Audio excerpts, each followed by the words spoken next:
just want to share with you how it feels to chill dito sa The Seasons Residences amenities area. Ito ako sa may pool. Then, itong location na to is sobrang pristine niya. Katabi lang yung Grand Hyatt Hotel. Then, nasa gitna ka ng lahat dito sa BGC. Malapit to sa school, British School, International School. Nandito na lahat. So, kung tatanungin niyo kung how it feels here, mahangin, presko yung hangin, parang nasa probinsya, no? Kahit nasa gitna ako ng city. Nasa syudad tayo, BGC. Pero, somehow, calm and peaceful, di maingay. Then, konti lang yung tao, hindi siya pwede sa Airbnb.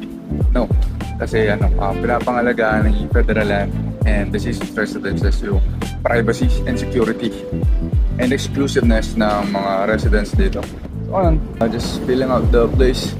Ganda ng building. Ayan, kita nyo? Then, relaxing man. Relax yung vibe. Wala masyadong maingay. Maingay talaga. Then, hindi mo pakakalain na nasa gitna ka ng BGC.